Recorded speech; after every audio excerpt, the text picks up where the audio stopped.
A finite amount of opportunities that present A themselves. lot slower. And it's been a gift to stamp moments and memories. And I agree with all of that. Come down here, go all in on life. And finish it off, take the When he lesson. kind of changes you, we start our own brew pub, and it was Don't cut it. Don't you dare cut that.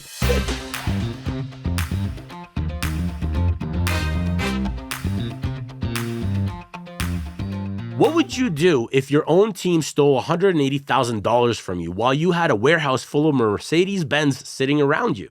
Today, I'm sitting down with Yaz Sef, mechanical engineer, business owner, certified car junkie, and my friend, who built a 7-figure HVAC company, bought every AMG off the lot, and stacked 30 Mercs in a warehouse until it all collapsed. In just 1 month, his employees robbed him, his girlfriend of 10 years cheated, and his mom got diagnosed with cancer. This is one of the realest stories we've ever told on Nemology, about how to rebuild yourself from betrayal, use risk assessment as a superpower, and turn loss into leverage. If you're grinding in silence, this one's for you. Let's get into it. All right. Yaz, bro, welcome to the show, man. Yeah, good, man. Dude, you were Nice. here. We met on the bus tour with Mike Van Hoot's bus tour, right? In August. In August, yeah. Yeah. And then you went back To Australia. Australia, hung out there, did some crazy kangaroo stuff. Aussie. And now you're back. Yeah, back for a few months. Okay, how long are you Yeah. staying? I'll be here till 13th of July, 13th, so about okay. 2 months. Then Sweet. Italy, Spain, Portugal, UAE, Oman, and then back for another 3 months. Oh, dude, so you're not even going back to Australia. I avoid Australia during the winter time, bro. I only go to Australia if I have to. It's too far away. But I do know for a fact that when you were grinding, you did not leave Australia for, 12 years straight? So from 2001 Yeah. to 2009, yeah. 10, sorry, I didn't leave Australia. I Yeah. went for a holiday to see family. Mhm. And then from 2010 to 2022. Wow. Yeah. So Just 12 pure years. grind. Just work and study. Like my whole 20s is just working and studying. I didn't go out. I don't drink, none of that stuff. So for me, Amazing. just 13, 14, 15-hour days, 6, 7 days a week. So, dude, what's your origin story? Where are you from? So I'm born in Australia, but my parents are Palestinian. Yeah. They moved to Australia about a year before I was born. Yeah. I was born there. We grew up in Australia till I was about 4 or 5 years old. We went back to Palestine for about a year and a half. Mhm. And the conditions, like economically, was really bad and war. So we came back to Australia and just stayed there, studied school, uni, done trades. I just kept going, But And you're a mechanical engineer, right? mechanical engineer and a certified tech, electrical and refrigeration tech. Okay, and then that got you started. You start working for somebody else first. Yeah, so while I was studying, I worked for a guy that's a friend of mine's father. Mm-hmm. He had a company that specialized in commercial HVAC, Yeah, and he was also a qualified electrical and refrigeration tech. yeah, So I just used to do laboring with him on the weekends or whenever I had time off, just for extra money. And he offered me an apprenticeship, and at that time it was very hard to get an apprenticeship, especially as someone that's we say ethnic, so of European or Arab background. At that particular time, it was very hard to find an apprenticeship specifically in licensed trades, like refrigeration, electrical. Like it was it was easy getting into fucking university. So when I got offered that, I took the opportunity. I left uni, done that, finished, qualified. As I was starting my business, went back to uni part-time, kept that going, finished that, done more courses, and just kept anything that I felt like will benefit me or further my skill set, especially in my industry. I used to do it. Oh, amazing. Yeah. Amazing. So what led you to the business? Because you got a pretty large business going over there. And it was much larger just before the pandemic, but it's still really good though. I just didn't see myself working for people for too long. Yeah. That's what it is. Like my boss was amazing. Like he was one of those guys. He had two personalities: social, different person; work, different person. Yep. So I tolerated him because, as hard as it was with me at work, he taught me very well. Yeah. And socially, he was just an amazing person. Mhm. So like I tolerated it, but once I finished, I can't work for anyone anymore. Oh yeah. I got to do my own thing. So once I qualified, actually surprisingly, before I even qualified, I started taking on projects on the side, and he'll sign it off for me. Like he actually helped me to get on my feet in the beginning, so I'm very grateful for that. And so I had that little bit of a head start before I even got my certification. So once I had my certification, I already had a little bit of contacts, a little bit of experience on my own, and just kickstarted me to start my first business into a company. So you started by yourself or? First it was on my own when I Yep. started like doing then my brother, my older Okay. brother got involved, and that's where it just elevated because he's more of a, you can say, tech savvy, more business orientated. Yeah. I'm more of a run projects, run employees, run everything to a T, but the actual business side of things and scaling, my brother is a lot more older experienced in that. older brother? Yeah, he's older than me by 4 Yeah. years. Yeah. Nice. So he got involved, and that's where we scaled it extensively because we both done different things that did not clash. Mm-hmm. So my brother, he would take care of the business side of things, clients, and that wasn't my specialty, so I wouldn't get involved in it. I'll trust him. And my side of the business, which is running the projects, dealing with the customers when it comes to actual like the end product, he never got involved because that's my expertise. So even like quoting up projects, he wouldn't tell me, oh, how much it's going to cost, and I'll give him a product list. He wouldn't tell me, oh, it's too expensive, make it cheaper. He was like, is that it? No problem, factor it in. So we didn't have the issues of clashing on finances for particular things because he would just trust my word. So it kept the quality of work up high. I never had a problem where like, oh, this is a bit too high in price. I got to drop the price and try to save money here and there. Didn't really have that much issue. So it made us excel a lot more. So whatever I priced, he's smart with his business. He got the contracts, he got the prices. So it wasn't like, he worked out his end once I gave him my end. He's like, all right, sweet. He done his thing. No, I love it, bro. Keep it in the family, man. 100%. I'll never, like even to now, I work for my brother of everything. I don't, I'll work for him till the day I die. Yeah. And we went for a lot too. Like we lost nearly everything in COVID and had to build ourselves back up, but it is what it is. Yeah. Yeah. Now, you're also a car fan. Yeah. And I think you're the only guy that I know that has more Mercedes than me. I've been collecting them for a long time. Like I really love my my old school Mercs. Yeah. I'm more into the old school stuff, but so I collected them when they were very cheap, to be honest with you. I follow trends. So I was online seeing that the prices of certain models were going up in the States, in Europe, in Britain, and they weren't up there yet in Australia. So I just went on a collecting spree and I just started collecting all these high-end models. Yep. Well, we didn't know much about them in Australia at the time. Now they're very sought after. So I just collected a shitload of them. Whatever I can get my hands on, whatever was good, I bought it straight away, put it in my warehouse. So end up collecting a decent collection, and almost 30 cars in total. Yeah. I fucking love that. Yeah. And you know, you're C126 Yaz on Instagram. So that's, it's a fucking classic. And that particular one that I put on there, that project, like I'd done that myself from the ground up. Like, I went to get it, the upholstery restored, and they wanted like 30K, and I'm like, why? Because I'm an engineer, so I was like, why? Oh, I'm like, man, there's no more than $1,000 in materials. What, you want 29K in labor? It takes 6 months. And you guys, if you can, anyone could do it, they'll do it. I was like, yeah, no problem. I actually done it myself over a period of 1.5 years. Whenever I had time, worked on it from the ground. Like I'm telling you, I picked up the leather. Wow. I bought a hide of leather. I stenciled it. No I cut way, it, and I went to this bro. Asian in the upholstery. I go, bro, just stitch it for me.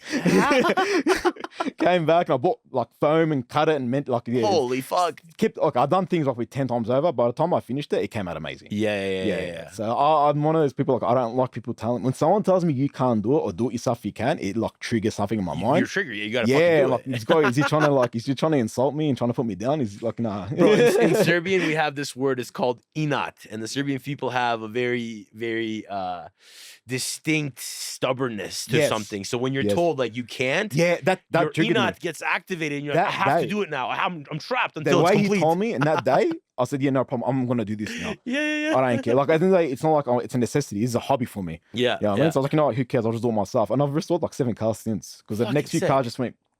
The knowledge I quicker, gained, but very quick. Bought yeah. one from my dad. I had my other cars. I finished them. My brother had one. I done it for him. Then my mate. So it's knowledge that you learn. You know what I mean? Yeah. It's knowledge that you learn, you don't lose. So it worked out good at the end of the day because it saved me a lot of money, but also the appreciation value of my cars went up significantly. You know what I mean? Like huge. You built it before COVID, right? You bought like $1 million a car. So this was like, it was so it's supposed to be like a bad decision. Yeah. That turned out to be a good decision by accident. Yes. Yeah. So we you probably seen on my Instagram, we went spastic around 2019. Yeah. Because our company it just went big. Yeah. Multiple locations, projects, contracts everywhere. Just money was starting to come in. And a lot of the stuff, like our accountant, I was like, go buy some cars or stuff on finance, put on tax because your tax is gonna be too high. So he was expecting us to buy like work vehicles, like vans and stuff. Yeah. Like, we walked into Mercedes and in 1 like year, every AMG. like no, literally but the C class. Yeah. So the E onwards, Yeah. every AMG that's on their product line, we pretty much bought it within that year. Yeah. And then it got to the point I was like, man, we've bought too much. And I told my brother, like, what are we gonna do now? Yeah.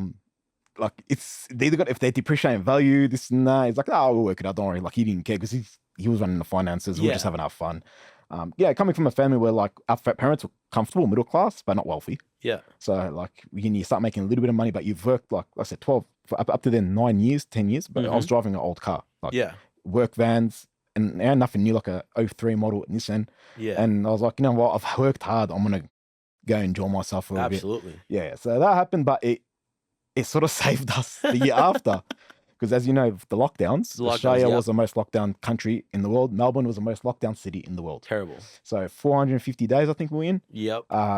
Couldn't leave your house for more than 1 hour within 5K radius of your house. Fucking retarded. They closed all my locations down. Yep. So we couldn't operate of our locations. Even you weren't even like granted like what the fuck did they call it? Those idiots. Stimulus packages and stuff like that. No, it was like essential worker. We got granted essential worker because we got lucky that we were able to work at 25 capacity out of one location. We had 4. Wow. Because we did have contracts with hospitals. So they allowed us to run so that, but maintenance only. Right. And yeah, my maintenance crew is only like 20% of our company at that time. So it's like we were a bit luckier in Canada because of the extreme winter. So it's like, okay, you can't have somebody without a furnace in their house. Yeah. We do that too, though. So we do mechanical services. So we do the heating and cooling side of things, but mainly we do like commercial VRF, chiller work, more stuff like that. Yeah. So, but we did because we did have a few hospitals that we had done. Right. We obviously submitted that we've done these hospitals and we are on call because we are the contractors. We have to give them 7 years of guarantee. Yeah, that's right. So we need to be on call. We can't close down. So under that, we were granted 25% capacity out of one location. I still had 3 other locations and employees and that. So it took a big hit. And this is where the cars come into play. Yeah. The year after, as you know, Australia closed all its trade. Right. Cars dried up. Now, I don't know how it was in the States or Canada. The super rich like quadrupled their wealth in COVID. Yeah, exactly. Because you give people a stimulus check, and what are they gonna do? Spend it on fucking Amazon? And that's happened. They made more millionaires. Like it made more small like people that were like 5 or 6 million. They became 20, 30 millionaires. So they 3-4x, and those people wanted cars. And there was no stock in Mercedes in AMGs at all. It's like they all sold out. So they contact us directly. They contacted my brother for his GT 63S, and he paid like I think it was like 280 or 250, something like that in the 200s for it, and they offered him 420 to buy it back off him 6 months later. Yeah, because there was a client that wanted an edition one in that color combo. No one has it. He's the only one that they know that had it. And my brother was, I think first they offered him 390, then they agreed on 320. Sorry, 420. Sorry, first 420. So they agreed on 420 at the end. Yeah. And then pretty much they bought all our cars off us except for the G-Wagon. So that's the only one we kept. Yeah.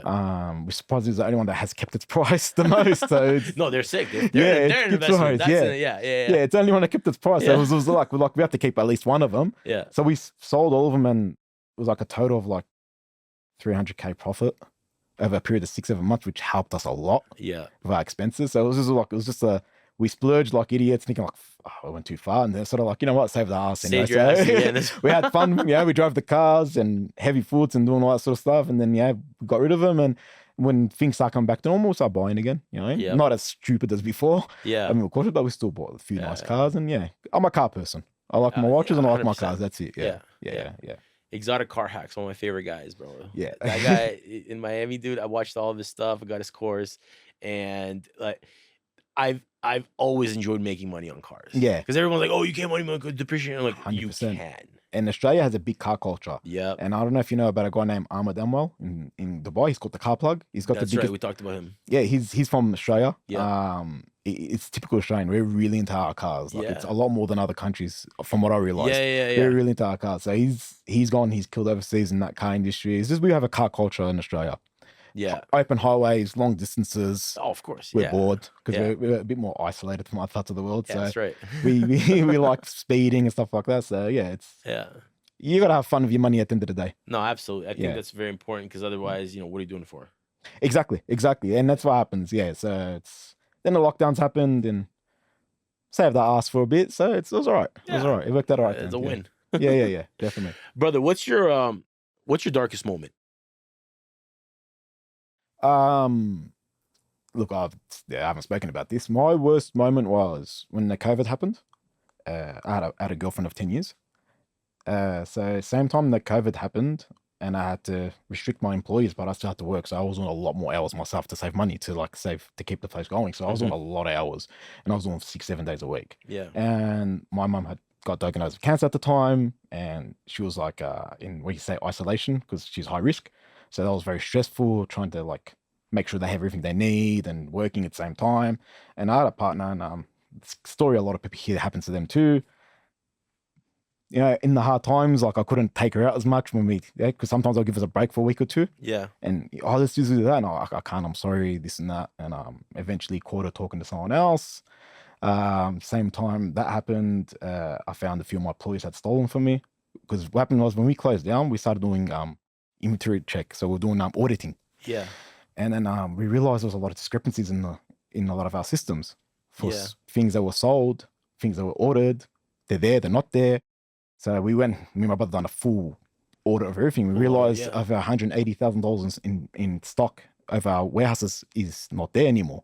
It's not accounted for. And then I found out it was employees that worked for me, specifically one that really affected me because he was a migrant on a student visa. We gave him a really good job. He got married. He couldn't afford his honeymoon. So my brother gave him as a gift, paid for his honeymoon. And surprisingly, during that time is when he was actually robbing us. So, found out and they found out there was like 4 other people involved as well. They were just, what they were doing, they were putting on a system that was sold, changing the invoicing and all that sort of stuff, offloading on the side, then taking small jobs on the project on the side for themselves and using pretty much our materials and our stock to do their own projects on the side for them to profit. So that happened. The ex, mom, all within the first couple of months. Holy shit. Yeah, and building your business up, and then it's different when you lose your business or you're losing your business because of your own discrepancies or your own incompetence. It's different when someone shuts you down. You can't do nothing about it. It's coming, sorry, can't operate. It's illegal, close. Yeah. So that happened. It was a very dark time because this was like all within a month. Yeah. Yeah, all within a month. Yeah. Holy fuck. When it rains, it storms, eh? It stormed, man. Yeah, it put me in a dark place for about a year and a half. So Oh my God. Yeah. Since then, I've been single. I don't date people, man. Like, Yeah. So it's put me in a position where it's like I stay away from relationships now. If I do, obviously, when I meet someone that's amazing, I'll definitely go for it. But I'm a lot more cautious from what I was before. Yeah. After seeing the bad side of people, you can't help it. It changes things, man. It really does, bro. It changes things. Dude. Wow. So, I mean, look, that's a lot of stuff to go through. We all have hard times that we have to deal with. And I find that for me, it's always been mentors or people of influence in my life to help me either avoid certain things or at least like, yo, this is fucked. What do I do? So who has been a mentor or an influence in your life? I was lucky enough to have a few guys. So I always hung out with my brother's friends. So my brother's friends' age, they were 4 or 5 years older than me. And a lot of them were very entrepreneurial, hustling type of guys. So I used to just watch them. And sometimes they would give me advice on certain things. And I would be like, no, it's not going to happen to me. And then when it happened to me, I'm like, they tried warning me. They tried warning me. Like thing happened to my ex. Like I had the men that've been through it, they try to warn you. Yeah. Like, be careful. It might not happen to you. And so I did get a few warnings from people I knew that were older than me. Like, keep cautious of this. You have to watch out. Things aren't always what you think they are. And so I was lucky enough that I did hang out with like older crowd. They were more like entrepreneurial, had businesses, companies, restaurants and stuff like that. So I felt like that guided me a lot. Specific people within our friends. So like 3 or 4 people I can definitely say they mentored me in a way that don't do this, try do this. My brother plays a massive influence as well. So my ex-boss I told you about, that's the one that I worked with, that apprenticed me. He's played a massive influence with me starting my business and keeping on top of things and seeking knowledge. So I was one of those people I always want to learn. Even now, like I'm one of those people that I don't care what age you are or where you're from. If you have something to like some knowledge to give me, I'll take it in. Like there's no pride when it comes to that. Absolutely. Yeah. So I've learned things from 80-year-olds. I've learned things from apprentices that worked for us that just like done something being lazy, and I'm like, that actually works pretty good. Like, you know what? I'm not gonna knock him back. Like this is how we was taught. He found a certain way that he found was easier for him and faster. And I'm like, that's actually a good idea. Keep doing that. You know what I mean? And now I do it. And that's someone that's like 10 years younger than me and is just starting out. So you got knowledge from people that don't have knowledge because they're trying to sometimes be innovative in themselves. And you have to just understand that you need to better yourself, and it doesn't matter where it comes from. Knowledge is knowledge. Yeah. So absolutely. Yeah, definitely. Yeah. No, it's good, dude. I mean, I always loved hanging out with older people. I think it was so much. They brought me so much value, and I think when I did sales, I did like door sales, and I was in a lot of older people's homes just talking. And a lot of the conversation was always about, you know, life or something relevant to both of us, relating with them. And doing that, you capture this older perspective from people that have gone through it. Yeah. Yeah. Definitely. And then in your early 20s, I found it very hard to like have contrast from that. Cause like my last decade, I was 10 years old. Yeah. So it was like, okay, well, everything is different. I'm like a fucking Definitely. foot taller. Yeah. I'm like twice the weight. I'm Yeah, like, yeah, you know, I can drive. What the Yeah. fuck? That's a big thing too. When you get your Right? license, like, wow. This is crazy, dude. Yeah, Like, yeah, I'm yeah. like, oh, you know, so much Exactly. distraction. Yeah, But then you 100%. go like 20 to 30 and you're like, I remember what I was like at 20. I remember what I'm like now at 30. Easy. Now I got contrast. Mm. Now all those you got perception, like, depth all, perception. yeah, all that, like all the advice is like paying dividends now. Yes. Right? Yes. Like it was in there for a while, but something triggers and I'm like, fuck, I heard this from this guy. And he he said said, it. yeah, and he and told me boom. this person tried warning me a couple of years back. Yep. You know, I had one person that was in a similar situation I was Yeah. with my thing. He like a few years before me, so he's a bit older, and he was pretty much wrote down the playbook what's going to happen to me. Yeah. He's like, listen, you have to be careful. 1, 2, 3. This might happen to you. You need to keep on top of your game. You can't. It's not. And when you're younger, you get a bit comfortable too. Yeah, So you of got to course. take. I got to take some like responsibility myself. I got a little bit too comfortable. Yeah. I slacked off on a lot of things that I shouldn't have because you Yeah. know being with someone for so long, I just thought you know it's not going to happen. Yeah, it takes you for granted. Yeah, You're yeah, like, yeah, fuck yeah, it. Took a lot of things for granted. It still didn't justify what happened, but at the same time, I should have been more aware. But I did get warned. Mhm. I just didn't listen to it. I was Yeah. a bit younger. It's something I didn't experience. It's not gonna happen to me. And when it happened, I thought about him straight away. I was like, he spoke this about me, Yeah. and I wasn't paying attention because he had gone through it himself. So it's good. It's really good to learn, but at the same time, like reflect as well. Yeah. So even if you don't listen to people, when the things do happen to you, try to reflect on it, and try to think about other things that you might be able to avoid in the future. That's what I do now. A lot of risk assessment.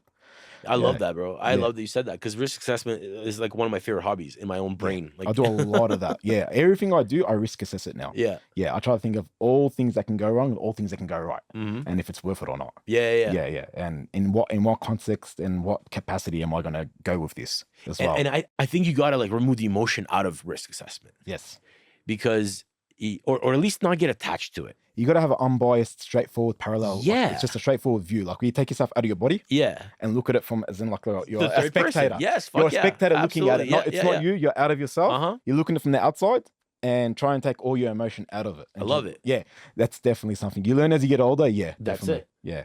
But yeah, dude, the third person with the risk assessment, I feel like when a lot of people, you know, I heard him, like I would talk through these scenarios with myself or Yeah. share with someone, and they'd be like, "Oh, don't think negative." Da, da, da." I'm like, dude, I'm not. I'm literally not even one of those people. Yeah. Like, don't even worry about that. I'm just trying to That's see like the level one shit. potential things that can go wrong or can go right. Yeah. And I enjoy it, you know. And sometimes like I'll allow when you get to a point you can like allow yourself to get emotionally charged Yes. if you know how to like get it out and like disperse and release it. You need to. You need to. Yeah, And, you need to. the more that you're able to like embody and feel it on the negative side, the more comfortable you'll be if shit does you get go more, wrong. You got more clarity. That's it. And when like- that happens, it's yeah. like a soldier. You play Call of Duty. Yeah. That's training you for actual Yeah. fucking war. Instead of somebody that's like, he goes and does a couple push-ups in a training camp. Then Yeah. you go to war zone, shit's blowing up. You're like, what Yeah. the fuck? Yeah, exactly. You know, exactly. like race car drivers. You can have fucking Forza drivers now Yeah. actually go in a real drift car and and actually, they'll fucking kill it. yeah, because they've been doing it nonstop mentally. They've mentally been Exactly. It's charging the themselves. mental shit. Like Ayrton Senna, one of my Yeah. favorite race car drivers ever. Bro, the guy would literally like before, like just sit there and go through the entire course in his mind, like picture exactly how he Exactly. would win. Yeah, he'll manifest it and just go. Exactly. Yeah. And definitely. then you allow that like charge to happen, but you also can't just expect this is gonna happen. Like you Yeah. got to go through the levels of the You possibilities. have to go through everything. And right? you have to understand that you're going to lose a lot of times. Yeah, That's what a lot of people don't realize, especially young Mhm. people. They get really stressed and depressed because they're hitting a rut. And I go, dude, you have to go through this.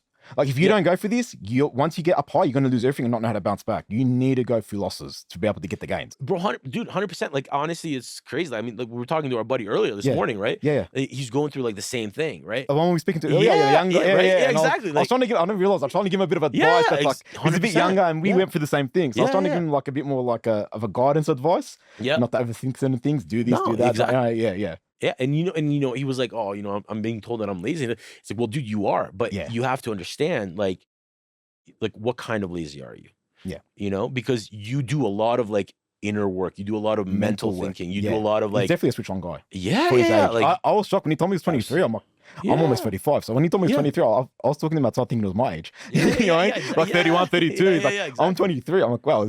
yeah, but he presents himself well. He's well read. He's well educated. But you can see that he does have that conflicting knowledge where he's taking, like he was talking about the lady with the fruit market. Like me, I was trying to tell him, like, don't listen to that. In your 20s, do not think about convenience and fun. Yeah. That should be your enemy right now. Mm-hmm. You should be thinking about, and I was telling him, even if you have $1 million, think about $1 billion. Like, aim high. Yeah. Especially in your 20s. That's when you're going to really set up your foundations. Even if you don't make it in your 20s, but you've set up the foundation, so and you hit your 30s, you'll be a lot more, you have a lot more chance to make it. Absolutely, dude. Yeah. And you know what? I think, like, you know, I hated school. I never did well in school. You know, most people I know that are successful didn't even finish school. Yeah, I dropped out of high school. I mean, I did well in school until, you know, high school came around and I no longer went to class. Yeah. If I went to class, I'd pass everything and be fine. But when I started like skipping and I didn't even know what the fuck we're talking about anymore, I'm like, I'm out. So, you know, that never agreed with me. And, you know, I feel like I wasted a lot of time because I wish I had something else to like put my time and energy to. Definitely. Other than like, you know, let's go play fucking hooky, like skip class, chill with girls, drive around. Yeah. And in my 20s, that's when like I kind of kicked in. I went into like overdrive. But at the same time, like I wish that I did more and went out like just less inhibited, less limiters on, right? Because I felt like in my 20s, you know, I didn't have the freedom and the courage to go all the way into the work because I would go like, you know, 80 to 100 hour work weeks, but then you feel like you're missing out on the other stuff. So then you go full out on the other stuff and then you go back, and it wasn't like structured, and it didn't like until I like late 20s, early 30s that I came to a point where it was kind of joining, and now everything I do is hybrid, right? Like me and you hang out, we talk about cars, we love cars. We're also talking about business. We're also talking about potential network. We're sharing relationship capital. Like every time we talk, we're sitting about what, like your other person we spoke to, your other friend, we're talking about now real estate within America and Australia and the different strategies. Like every time, now it's you get joy and fulfillment talking about different things that give you knowledge, just learning and just understanding what other people are doing and how they go about it. And you see, sometimes it gives you tips on things that you're doing, like, you know, that's a good strategy. I can use that for me. For my industry, that actually might work for me. So it's I feel like it's more growth. In your 30s, you're more humble to grow. Yeah. Because now it's like, it's not about show, it's about money and bottom end. And also, that's what it comes down to. I think also the other biggest thing is you're not really competing with anyone but yourself anymore. Exactly. Right? At the end of the day, it's your life. It's your life. And what you're going to get out of it. 100%. And at the end of the day, people will be there for so long. If you're not going to help yourself, I'm not going to help you. Absolutely. Yeah, definitely. Absolutely. And I feel like, you know, everyone that I'm around with now, and including myself, I'm a lot more collaborative. Yeah. I realized that of you. And I was telling him, I go, with Nemo, when I first spoke to you, I go, he was just straightforward, easy, humble, realistic, honest.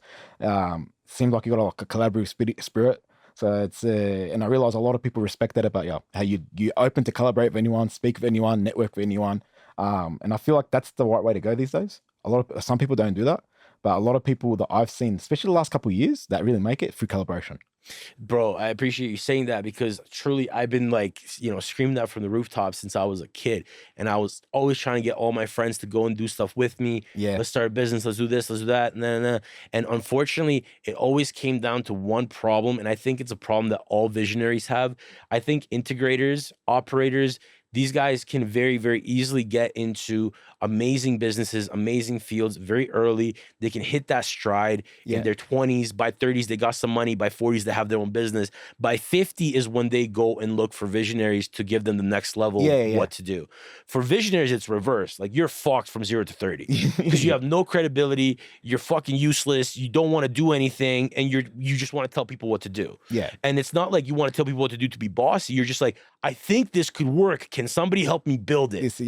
And that's the thing where you now got to stop. You got to go build it, then also maintain that high level vision. Exactly. Go back up there. What the fuck? Where am I? And it takes so much time. It's so slow that unless you have that support system under you, 100%. Willing to collaborate, it's not going to work. And it's a different world. Like we're not far off in age.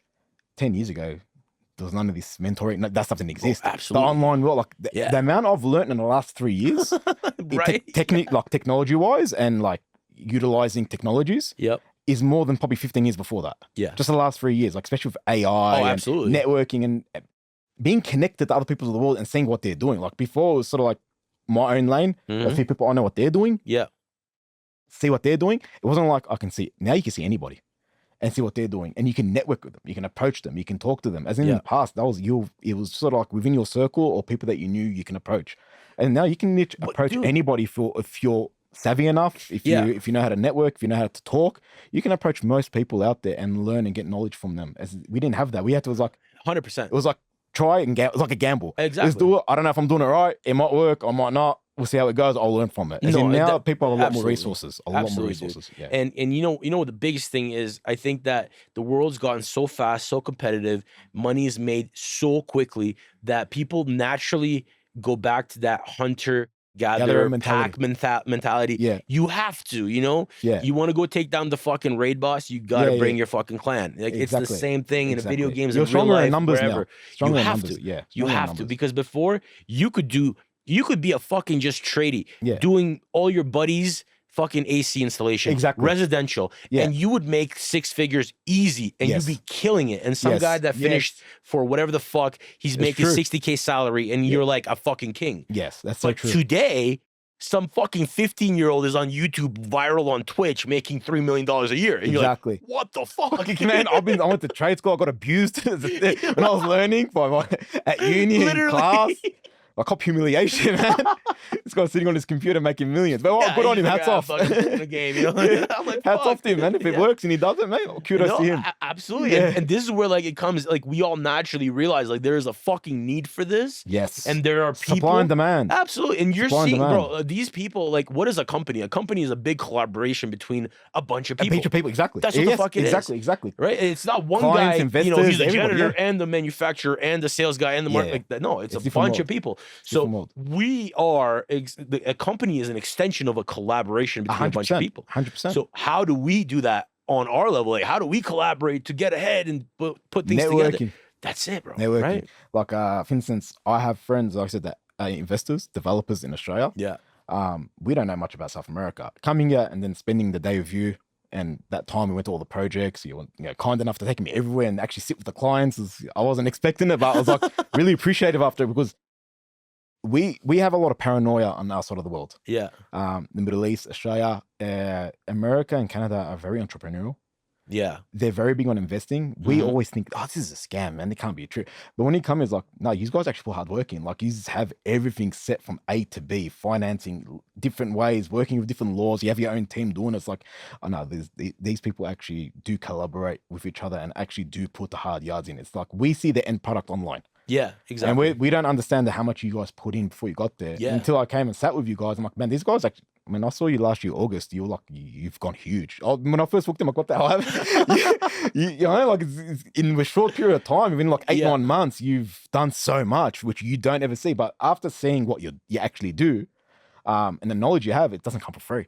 So you've put the hard yards in, you've gotten legal teams, and you're making things that don't exist. Especially when it comes to your projects or financing, the way you're going about things, there's no one's done it before. You're using whatever laws are available, and using your innovative mind to sort of make it work a certain way that will work better with investors internationally. And brother, I got to tell you one thing. A big part of that to me is I feel like I've been blessed with a wonderful team, a beautiful team. Your team's amazing. That absolutely treats everything like it's their own. And, 100%. It makes me want to include them in everything. It's like family for you guys. It is. Even on me as a friend, just as a guest. You know what I mean? I'm not here to invest. I'm here just as a friend and a guest. Yeah. It makes me feel like family. It's I'm gonna go speak to some people I know, see if I can put them on. You guys can have an extra investors internationally, but they can also make money. Everybody's happy. So it's got that vibe. When I spoke to my friends, man, they're actually really hardworking, genuine, kind guys. We don't see a lot of it in our side of the world. But these guys are genuinely they're telling me things and teaching me things that they don't need to tell me. You know what I mean? But out of the kindness of the heart, they're trying to give you a bit of game of what they're doing and how they go about it. Yeah. And I think it's gonna pay off for you guys a lot. No, absolutely. I think right now you're onto something extremely big. It's a market that's not saturated yet. A lot of markets, it's a fresh market, but you guys are doing things that other people aren't. Dude, that's and that's what I always wanted in my life. I mean, I feel like I always just wanted time to think without having to do, because every time I have to do, I have to stop thinking. Yeah. And here I can do that. Yeah, and definitely. And there's so much people like me and you met we talked about so many things that were Yeah, like definitely. on point, like Kept same on thought contact for process, 9 months, right? came back, met up straight away. You know, been kicking it. So yeah, and it pays dividends because you met how many people in the last couple of days that we're hanging insane. with, Yeah, insane amount. right? Yeah. You have your own network now; it gets reciprocated. I'm gonna go visit Australia, hang out with you. My see friends, it, right? in Middle East as well. Exactly. Yeah. And I have a few of my friends actually keen to come That's down, it. introduce to each other. That's You know it. what I mean? It's networking at the end of the day. And it's the knowledge, it's the energy and the knowledge and the Definitely. good intentions that get shared. There's a nice, younger, hungry generation. That's it. Like I see between the ages, say 25 and 35, because I don't know much people younger than that. The last few years, big change. Absolutely. Everybody before like 5-6 years ago, before COVID, Yeah. it was to their own. That's Like even me. true. Yeah. Like we were on our own absolutely. lane, Yeah, we were on yeah. our own Your own thing, lane, no one was working your really thing. Yeah, collaborating. yeah. Or now it's sort of everybody's like, no, we're gonna make more money collaborating. Yeah, Like, this is the way exactly. we have no Yeah. choice. Like at the end of the day, networking and giving your resources and them giving your resources and knowledge or putting on to their contacts, it's gonna end they're gonna bring business to both parties. Everybody's gonna is gonna make more. That type of environment has really starting to flourish right now in a lot of parts of the world. And I've noticed that it's connecting people from other parts of the world that have same knowledge or similar knowledge or same goals. Yeah. Sort of like working with each other, like, oh, look, you guys like this here. This is what we do here.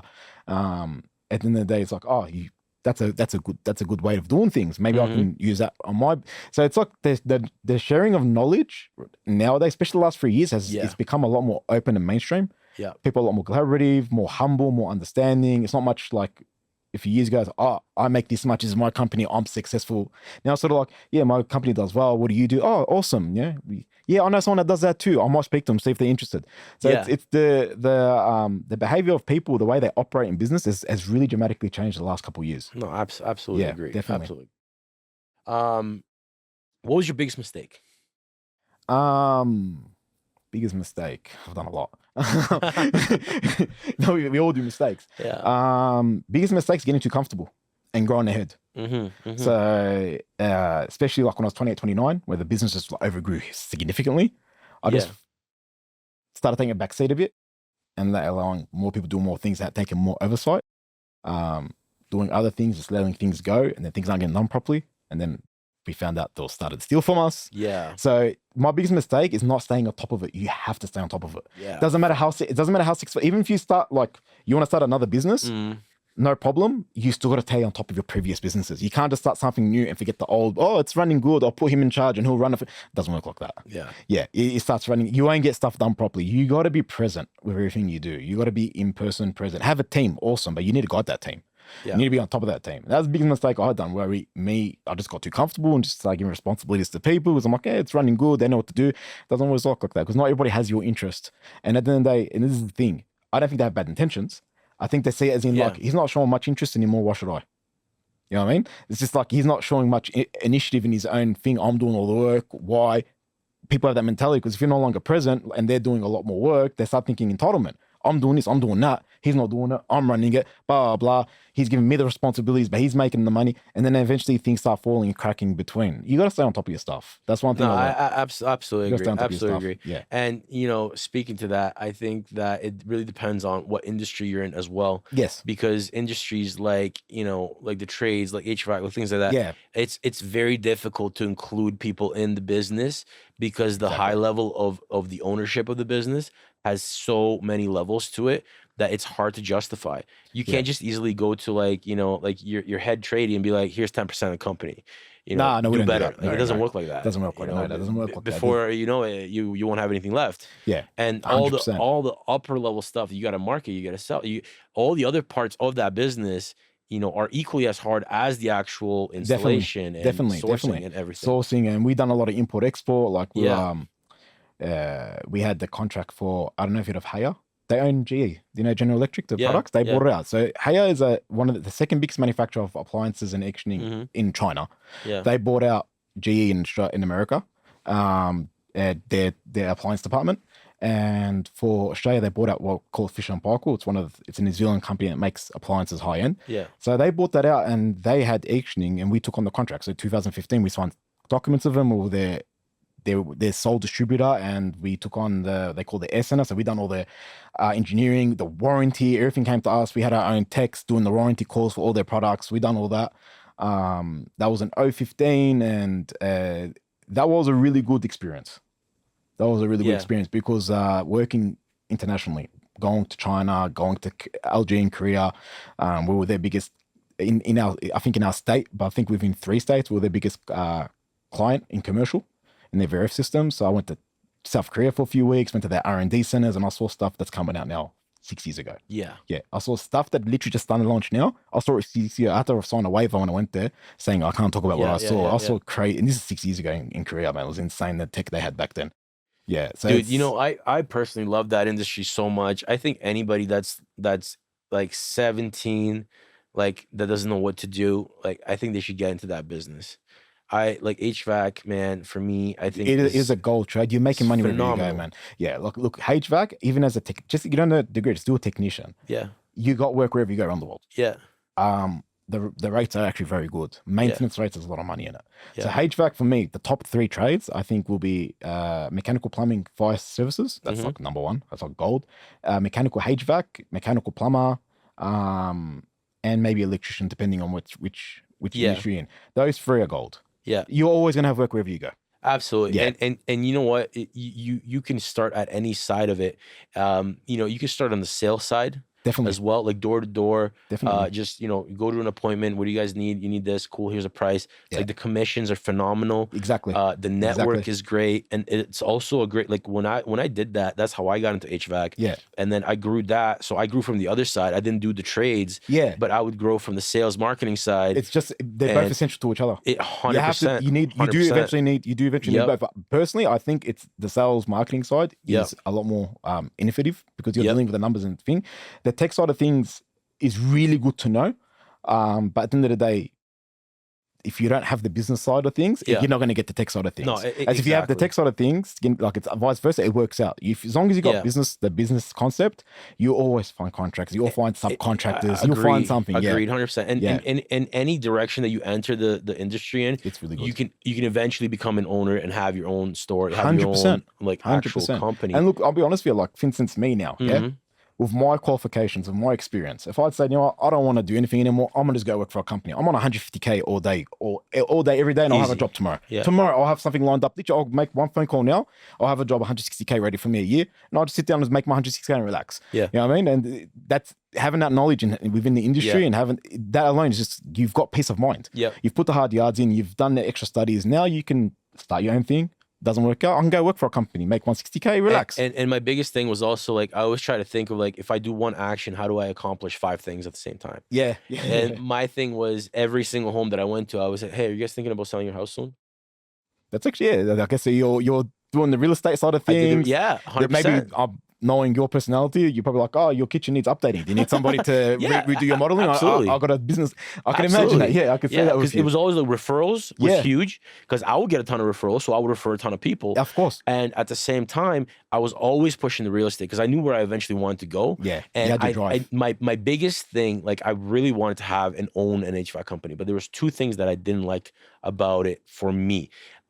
Number 1 was you're geo-locked in that place for a number of years until you get to maybe where you're at, where Yeah, I now was- you can go take a 12 break. years I was locked. But that's 12 years, Yeah, right? 100%. Without those 12 No, all years, that, besides business trips, nothing. that's it. Yeah. And the second thing is it's fine being geo-locked if you like where you live, but if you don't like where you live, now you got a problem. And that was the thing. You can't just pick it up and go somewhere else. No. It's No, it there takes 'cause time you to set it built up. it Yeah. there. And now everybody knows the brand, the name. They call you back. They refer their friends, family. It took me You can't 3 take it years. with you. 3 years to be able to get to a position where I can work remotely for 6-7 months of the year. Yeah. Yeah, you're right. You are geo-plugged. Yeah. And the first couple of years, I was like working so hard to try to structure this, do this in a way where I can work. But if you're And travel. 17 and you got 10 years, bro, 27 comes fucking quick. Bro, yesterday I was 18. It's crazy. Literally. Yeah, it's crazy. Now Literally. I'm 35 soon. Yep. Like, it's almost 20 years You ago. put 10 years into that. And you think a little bit about the real estate side. You try to pick up what you can. Because I would find deals there and then buy them and then actually be like, hey, maybe you don't need to fix your shit. I'll just buy your house. Yeah, Oh, yeah, I never yeah. thought of that. Okay, great. Exactly, yeah. Flip the house. Done. It's a hustler's mentality. It's a house. Yeah, exactly. It's a hustler's Yeah. mentality. Trying to find, Yeah. seeing money in everything you see. Like Oh, you yeah. see something, you're like, there's money in the plumbing, there's money Yeah. in the renovation, there's money in sales. No, You know what I mean? 100%. Just having that 100%. mentality, you always enter something thinking like, I can see, I see Yeah. dollar bills everywhere I'm looking. That's yeah. it. You gotta train your mind to think like Yeah. that. And yeah. Let's do the rapid fire round. So, what's a book that changed your life? be honest with you, I'm not a big reader of books, but one book I did read is Rich Dad Poor Dad by Robert Kiyosaki. Yeah. Yep. That was the last couple of years Yep. put my mind to like understanding financing more. Oh, dude, that's a classic. That's like a must. Yeah, read. that's that. Before that, I'd read a lot online, research online, but I wouldn't actually pick up a book. Yeah. And I was like, started reading that when I was traveling on my travels, and then sort of opened my mind more to like how financing work, businesses work, how to finance being smart with your money, and using money to make you money, using investors to make you money, well, you make the money as well. So it's You learn the lingo, so you can understand it. Like, what's an and ROI? What's that cash was on a cash? small But yeah. book, but it was powerful. Yeah, absolutely. It gave you enough to sort of like get out there and start researching more. No, And ChatGPT helps a lot. 100%. I love it. You got to cross-reference between DeepSeek and ChatGPT and other sources. So you got to, but it's so much more efficient. So much more efficient now. And you know that you finish it like, all right, summarize that in a PDF for me. It would literally summarize everything that you research into one PDF and just save it into your OneDrive. And now I've got all my PC and all my devices within 15 minutes. It's crazy. No, that's the future, man. Yeah. What would 18-year-old you say about you now? Gun. Dude, I'm in Colombia. Okay, I'm from Australia, but Colombia's unheard of. I'm in Colombia, dude. I'm in a podcast room chilling with you guys. I own over 30 cars. I've driven everything. I've experienced everything. Gun, but because like you have said, 18-year-old me was a different world. Yeah. We didn't see the billions back then. Yeah. We saw a house, a nice car, a family. Right. That's what we were feeling. That was it. Now looking at myself like traveling, staying here. Now I'm starting to expand myself internationally. Everything was national for me. Yeah. Now my mind isn't like, oh, build up my business and have a house. Now it's sort of like, dude, I need to change millions. It's my knowledge, my experience, my network contacts. Now I'm doing things that's going to elevate me. Yeah. So the next few years is the more essential years for me, because now I've got my backing, I've got the financial stability for my business, my company. I have the backing, I have the network circle, I have the contacts in different parts of the world from traveling. Now it's sort of like I'm putting things together that in the next few years is going to bring me longevity and actually bring me proper, like long-term wealth. Yeah. You know what I mean? Where it's not like I'm reliant geopolitically to one place. And if I end up hurting myself or something happens and I get bankrupted, you're stuck with what you have. You got to build again. Now it's sort of like doing things that's more internationally, more versatile, can live different parts of the world while working. So younger me would look at me like, gun, killing it. You know what I mean? Like you're in Colombia. Like I would never thought that back then. You know what I mean? And going to Italy, going to Spain, going to here, going to there, traveling, doing things like that's at 18. I would have thought that was insane. Yeah. I love it, man. I would have thought I would have been like white picket house, white picket fence, family, one nice car. That was my mentality at 18. Yeah. So you over exceeded. For 18, but if I was to be in today's society, I think I'm a failure because the young people, man, a lot of them, I speak to 17, 18-year-olds that have depression because they're not a billionaire yet. Because, I'm like, dude, you're 17 years old. Like at your age, I was on $5 and $4 an hour. Yeah. Man. Like, but the other thing is we didn't know about all that shit. We didn't have so if I was 18 now, looking at me now, I'd think, oh man, I should be like Andrew Tate and all these people. I should be making billions. Yeah. But 18-year-old back then, with what we had, the knowledge we had, looking like, man, you're doing really well. How the fuck you have 30 cars? Yeah, That's exactly. How'd you get that many cars? Like, you know what I mean? Like I ran out of spaces. I had to lease a whole nother warehouse just to put my cars in there. You know what I mean? And then I ran out of space, so now I'm putting hoists. So I'll put hoists so I can double the spaces and I can work on them too. Next you know what I mean? Like it's you get to that point like and the thing is with us humans, nothing's enough. Yeah.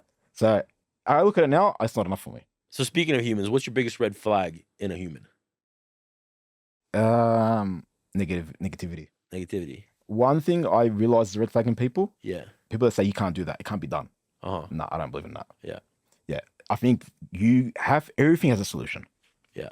And I think people that are go-getters, people that are positive when it comes to being innovative, being open to like saying it can't be done, but I can make a way to make it work. I think that's more. So people that a lot of you grow up, you start realizing some people were very negative in their thoughts, and that can affect your thought train. So negativity is something that I see as a red flag in people. Because I feel like anybody should be able to say, no, bro, you can do it, man. Yeah. It might be hard, work it out. You know what I mean? Like, do this, do that. Like, I think that's when you meet people say everything, no, you can't do this, you can't do that. It's like, it's killing your buzz. You know what I mean? You got your motivation, stay on your role. You know? If you got something in your mind, it doesn't mean anybody else is going to see it. And if you got people trying to talk you out of what you're doing, unless it's something extreme, which I I feel like these days it's hard to say what's extreme because most people that are successful done things they considered extreme at the time. So negativity in a person, someone that talks bad about other people. Yeah. Someone that for some reason always has different groups of friends and then hasn't got that same group again. So just cycling through different people. Yeah. Yeah, stuff like that. Doing business with somebody that is willing to rip off, maybe for instance, like a government scheme. Now, I've had people approach if me. they'll rip off others, they'll rip off you. So I had one person approach me in Australia. We have rebates, they call it. So green Energy Star rating. And if you put solar panels and sort of systems, the government gives you a rebate. And the way he approached me was sort of like, he doesn't care about what he's putting in. He's just caring about the rebate. That's all he cares about, just the rebate. And I'm like, dude, these are people's houses. You know what I mean? Like people live in these houses. Like, you're ripping the government, but you're also ripping the people who live in the house. You're supposed to thinking about their best interest and bringing in the best product. So meeting people like that, unethical. Unethical people, I stay away from them. Yeah. As much as they offer you some, do this on every project, all you gotta do is sign this off and you'll get $4,000 in a rebate and you don't have to finish your problem. Like, dude, I'm not here to burn my name and rip people off. Like, you know, so people like that I avoid. Like the plague, you know what I mean? Because I've never seen them succeed more than a couple of years. They burn themselves out and they just, they move on to the next thing. Yeah, definitely. Oh, good. Best money you ever spent? Traveling. Yes. Okay. It wasn't very expensive. Yeah. Best money I spent. Yeah. Yeah. Best money. Nothing else. Traveling, meeting people, networking, going to other countries, learning the culture, seeing what's big there, what's working there. Best knowledge you can ever have. No, I agree. Yeah, I love definitely. it. It changes. It's like unlocking the map. 100, like even Colombia, because of the expats here, and they're so diverse, and everybody's doing something different, but everybody still chills and talks with each other. Yeah. So definitely traveling and networking. You can't put money on knowledge and learning and networking and having contacts in different countries. Agreed. What's one belief you changed your mind on recently? Group investing. Group investing, sick. Love it. Fuck yeah. Yeah, I was against it. Yep. Because we're very paranoid. Me being Middle Eastern background as well, we're paranoid about everything regardless. Yeah, of course. Yeah. And in Australia, we sort of like, North Americans are very innovative, I realized. They can make money. They can make money by using investors to make their money, but also making their investors money. As fast as we looked at it like, it's a scam. They're just trying to rip people off.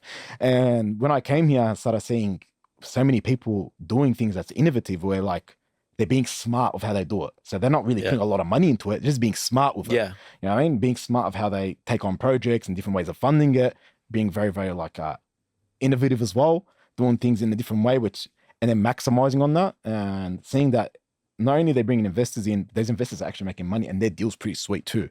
So it's like, that changed my mind. Group investing, as before, I was always against it. It's like, no, man, just do my own investing. I don't have to, what's this group investing? It goes, I'm going to lose my share. Like, it's just a mentality of paranoia that's gone after after traveling and especially coming to Colombia, seeing how you guys run things. Spoke to my friends right after, I go, dude, it's not a scam. These guys, like, obviously there's scams out there, but the North Americans are onto shit. Like they're onto something. Like they're smart and innovative. Yeah, they definitely are. So that group investing, something that I was always against, that now I'm very open to. I love it, man. That's great. 60 seconds. What's the message you want to leave to the world? Work hard in your 20s and enjoy the rest of your life. Put the hard yards in when you're young. Don't worry about going out. Don't worry about drinking. Don't worry about that stuff that's going to hinder your mind state. Stay away from the drugs. Stay away from the alcohol. Focus on your work. Focus on your studies.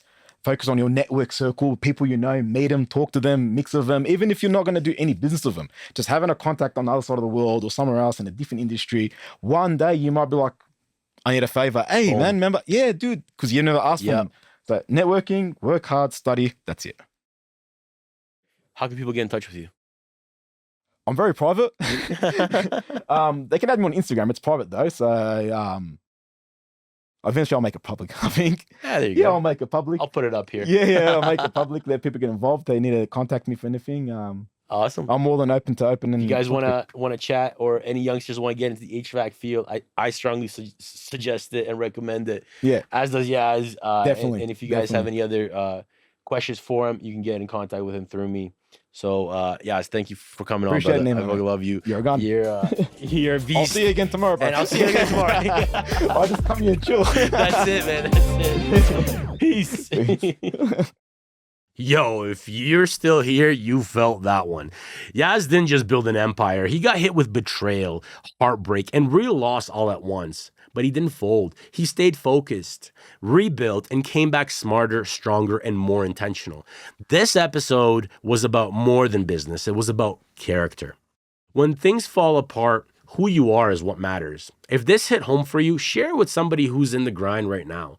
More stories like this every week. This is Nemology, and I'll catch you in the next one.